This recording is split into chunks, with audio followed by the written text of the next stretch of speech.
Welcome to r/EntitledParents, where this crazy mum lets her 5-year-old daughter swim naked in a public pool. Entitled Parents has their daughter swimming naked at a public pool. To start off, I go swimming at my local rec centre, which is pretty popular. I also mainly swim underwater, because I find it much easier than holding myself up. This is important. This happened a few days ago. I was just chilling in the deep end, swimming underwater like usual. About 20 feet away, in the not-so-deep area, I thought I saw a small butt. Whatever, I've seen a lot of skin-coloured suits. I come up for air, and then when I look ahead, I go, holy snap, there's actually a naked child in this pool. I start feeling awkward, so I turn back around and just stand there for a bit. After a bit, I just go back to swimming. After about 30 seconds underwater, I feel myself getting pulled up, so I just push myself up to the surface. Now enter entitled mum. What the heck are you doing? What? You're looking at my child's parts. She's only 5, you pervert.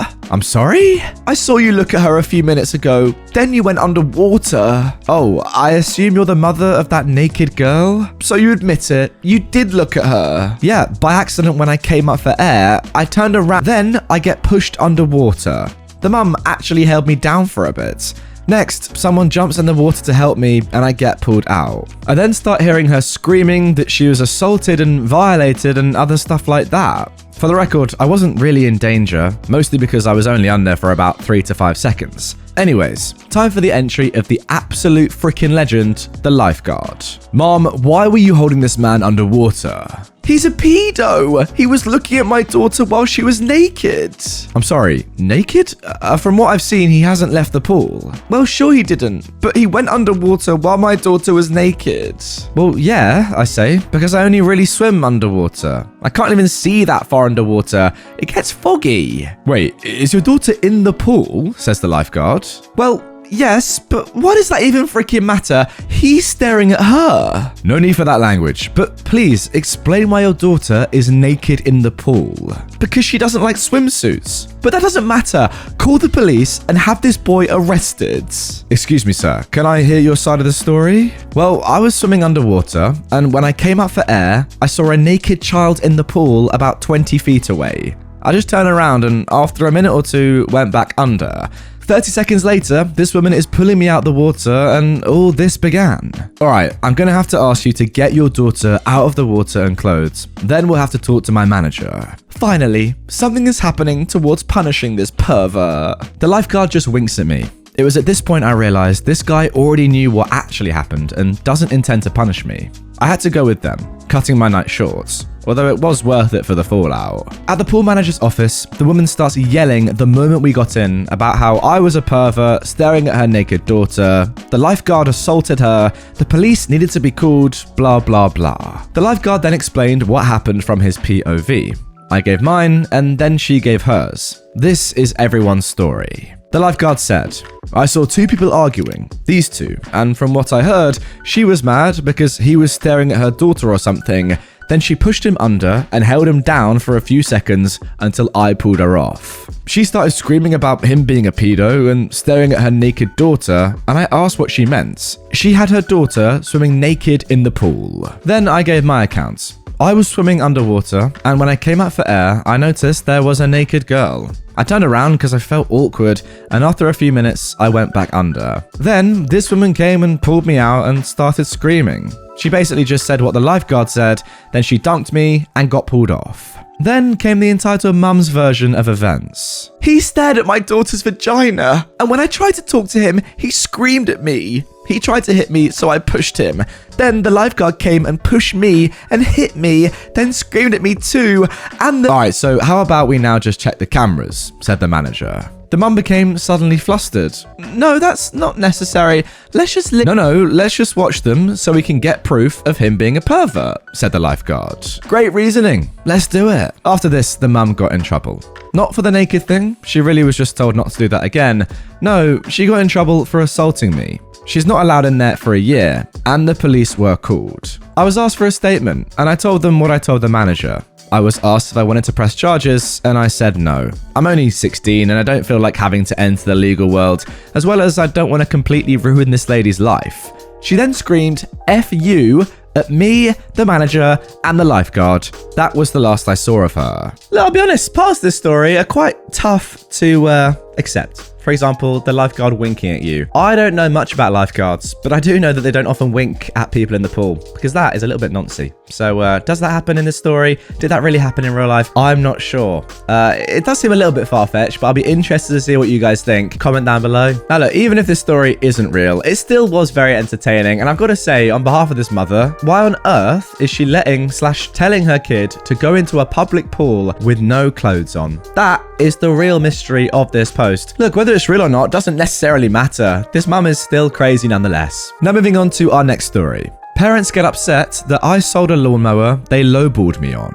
I can't sleep, so I guess I'll share this dumb little ordeal. Last year, I obtained a riding lawnmower from a tenant who was planning on moving out.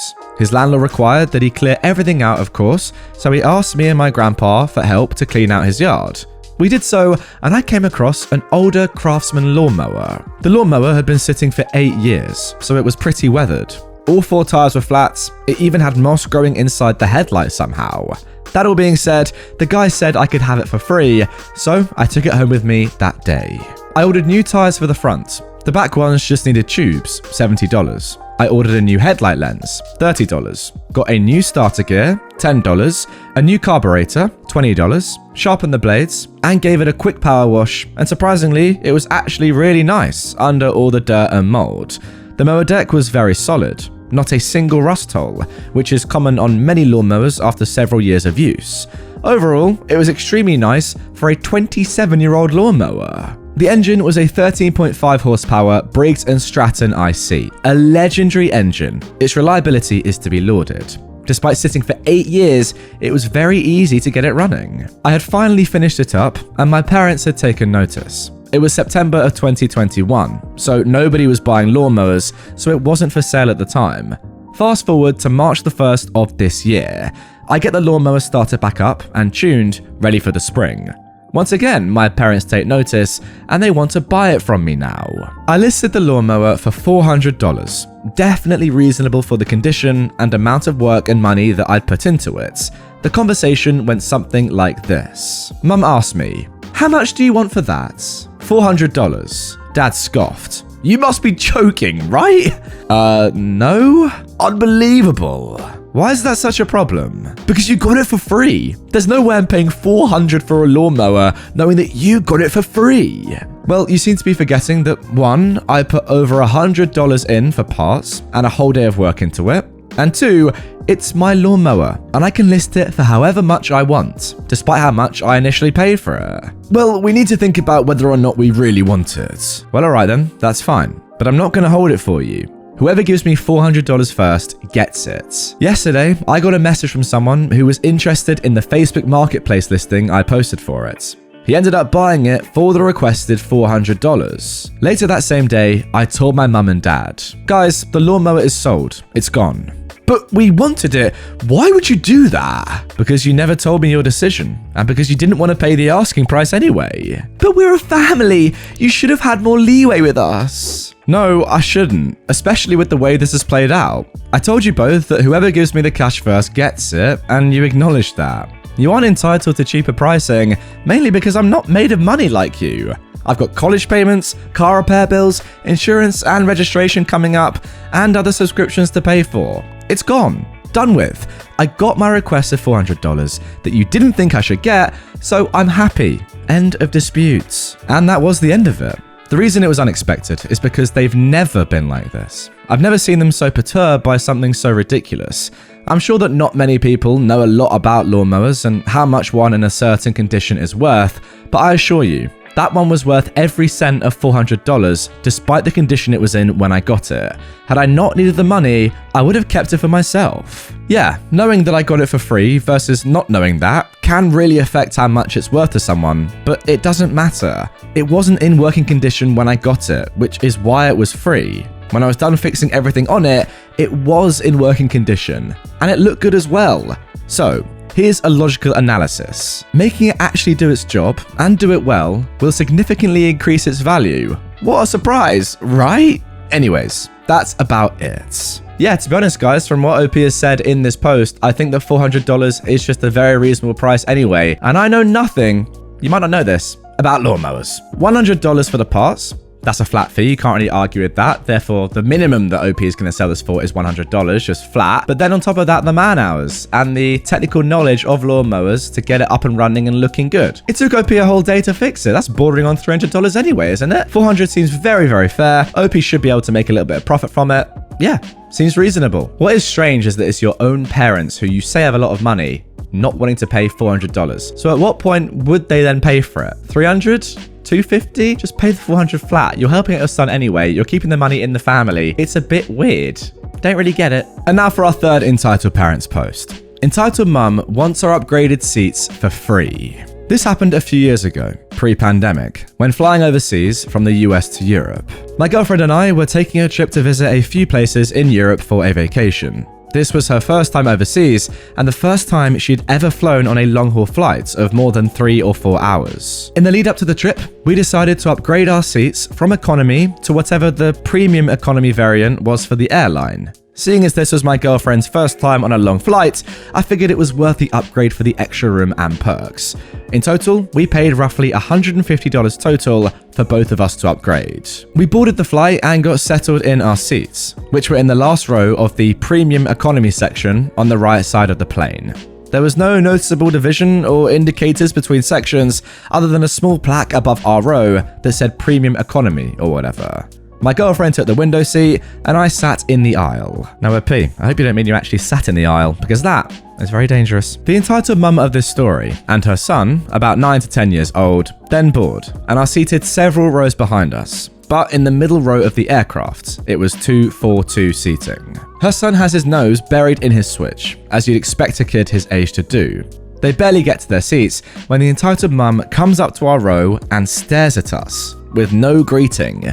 She's standing in the aisle as other passengers are trying to get around her to get to their seats. Can you swap seats with my son and I? He likes having a window seat and we don't have one. My girlfriend and I look back at where her son is sitting and then at each other. I try to politely decline her request. Unfortunately, no mum. We paid to upgrade to these seats, so we'd like to keep our assigned seats for this flight. The entitled mum keeps staring at us for a couple of seconds. More people are awkwardly trying to shuffle around her as she stands there. My son is not a great flyer. He does better when he can sit next to the window. Sorry, but like I said, we paid more money to sit here in premium economy. We're in the last row, so perhaps there's someone else in the rows behind us who'd be willing to swap seats? At this point, a flight attendant notices that the entitled mum is holding up the boarding line and comes over to tell her to take her seat. She goes back to her row, and my girlfriend and I think that that is the end of that exchange and go back to getting settled. After boarding completes, the entitled mum and her son immediately stand up and walk up to our row, standing right in front of us with all of their stuff in hand. The kid still has his face buried in his switch. So, can we swap seats now? Mum, I already said that we aren't willing to swap seats. As I've said, we paid more so that we could sit here. So we'd like to keep these seats. Awkward, infinite pause. Well, that's just really selfish of you. My son isn't the best flyer, and he likes to have a window to look out of. It's not that big of a deal for you to take our seats so that he can have a window. At this point, I should mention this was an overnight flight, so there isn't going to be anything to look at except darkness for the majority of it. I'm not going to argue with you, Mom. I don't think it's selfish to want to sit in the seats I paid for. I'm sorry you don't have a window seat for your son, but that doesn't mean you're entitled to our seats that we paid an upgrade fee for. The mum continues to stand there silently for a few seconds, as if we'd give in eventually and move if she didn't leave. I'm guessing you don't have kids if you're acting like this. Mum, I don't know what to say to you at this point. If it was that big of a deal for your son to get a window seat, then you should have done so in advance. Did you try asking anyone else if they were willing to swap seats? Well, no one else back there is traveling together, so they aren't going to want to swap. I turn around and see an older couple in the row behind us, A pair of co-workers in another row that were watching a video on one of their phones while laughing, and a middle-aged woman sitting alone in the aisle seats with the window vacant. The entitled mum then starts to open up the overhead bins and she begins putting her stuff in there. Mom, we're not swapping seats with you. I think you're just trying to guilt us into giving up our seats so that you can sit in premium economy. If a window seat was really that important, you'd have moved on and asked other people behind us once we told you we weren't willing to move. You just want us to give you a free upgrade. The entitled mum becomes furious at this point, continues to call us selfish, and says that what I said wasn't true. She then starts to bend over and grab my stuff, like she's going to evict us from the row. Lady, please don't touch any of my stuff and leave us alone. Thankfully, the flight attendant comes up to ask what the problem is. The entitled mum tries to go on a rant that we were denying her kid a window seat and were being selfish and rude to her and her son. After she was done ranting, I explained the actual situation to the flight attendants. Mom, they aren't obligated to swap seats with you. They said no, you need to take your seats now. Please go back to your row. The attendant escorted them back to their seats as the entitled mum huffed and puffed. She then spent the rest of the flight glaring at us from the aisle seats. When the plane finally landed, she rushed to the front of the aircraft ahead of everyone and gave me a solid bump as she passed by with her bag. Definitely wasn't an accident. Her kid was fine for the whole flight, by the way. Anytime we saw him, he was either asleep or was heads down playing his Switch. Oh yeah, that was abundantly obvious from the first minute that I started reading this, that this was not ever about the kid. It was only ever about the entitled mum wanting to be sat in a nicer seat.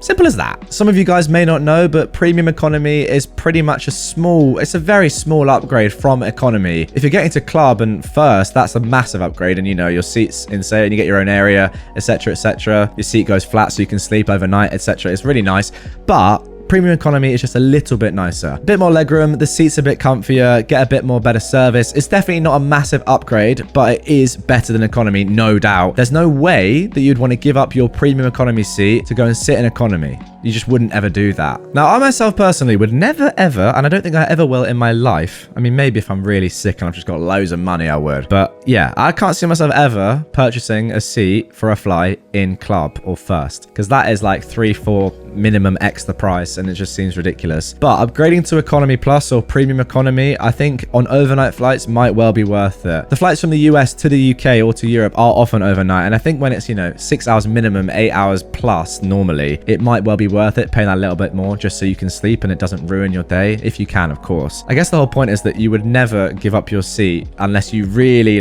felt that you had to someone like this, given that you've paid more and the seats are an upgrade. It's just pretty embarrassing really from this woman using her kid as a kind of tool to get what she really wants, which is a nicer seat. Oh, he loves looking out a window. Well, why didn't you just book a window seat then? You can go on. When you check in, you can book your seat on any airline now, I'm pretty sure. You can literally select your seat. She didn't do it. No, it was all a lie. She just wanted economy plus. Typical. Anyway, guys, that is going to do it for this Entitled Parents episode. Hope you enjoyed it. If you did and you want more from me right away from this subreddit, well, click this. Seriously, click it, because have you looked at how long it is? And I'm not talking about... Can that stay in? Yes. If you've watched the end of this video, this episode, you get that as a treat. Now, by treat, I don't really know what I mean. Bye.